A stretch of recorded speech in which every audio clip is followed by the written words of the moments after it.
Nesse vídeo, nós vamos falar sobre os conjuntos numéricos. Resumo 1.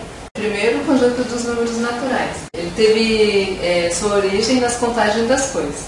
Então, por exemplo, 0 maçã, 1 maçã, 2 maçãs, 5 maçãs, 10 maçãs, né, e assim sucessivamente. Então, seria o conjunto representado por números positivos e mais o zero. Existe também o conjunto dos números naturais não nulos. Né, para indicar que ele é não nulo, né, nós usamos o asterisco. Né, então seriam os números naturais menos o zero. O conjunto dos números inteiros são os números naturais mais os seus respectivos opostos, né, o negativo. É representado pela letra Z.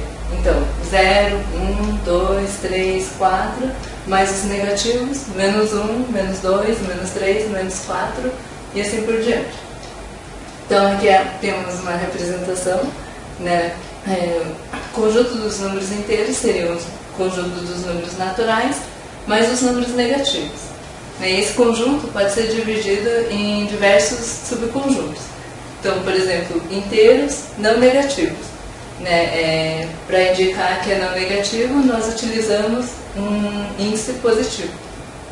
Né? Então seriam os números positivos mais o zero.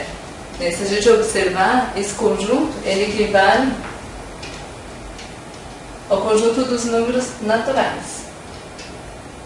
Os inteiros não negativos e não nulos, né, indicado por um asterisco, né, e pelo índice positivo, seria só os números positivos. Né, e também equivale ao conjunto dos números naturais não nulos. Os inteiros não positivos, né, indicado pelo índice negativo, equivale aos números negativos mais o zero. E os inteiros não positivos e não nulos, né, indicado pelo asterisco índice negativo, seria só os números negativos. Os números racionais, né, são aqueles números que podem ser representados como fração entre dois números inteiros. Né, e é representado pela letra Q. Então, por exemplo, o número menos 3, né, como todo número inteiro, ele pode ser representado de forma de fração. Né, então ele ficaria ele mesmo, né, menos 3 sobre 1. Né, e isso também equivale, por exemplo, a menos 6 sobre 2. Outro exemplo, né, de fração é o 4 sétimos, e também, como toda fração, né, pode ser representado de forma de decimal. Então, por exemplo, o 10 centésimos, na forma de fração, equivale a 10 sobre 100. Os números racionais também podem ser escritos dessa forma. Né? É uma fração entre dois números inteiros. Então, A sobre B, onde A e B, né, pertencem ao conjunto dos inteiros. Né? Lembrando que B, como ele é denominador, ele não pode ser igual a zero.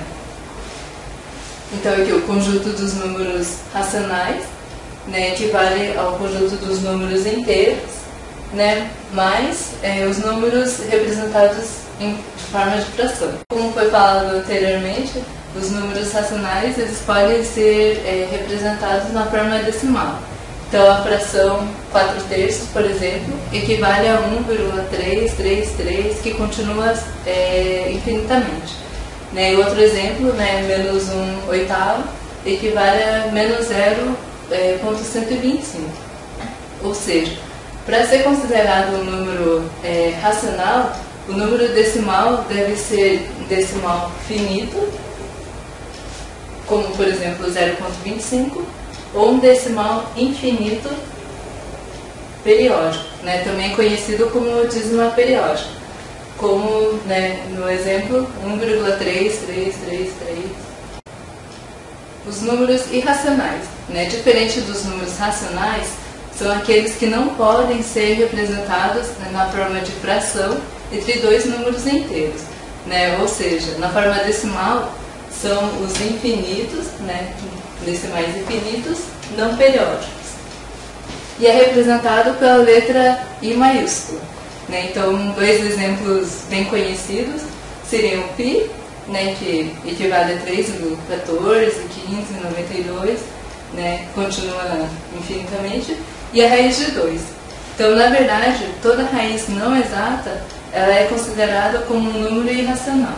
E como a gente pode observar na figura, o conjunto dos irracionais ele é complementar ao conjunto dos números racionais.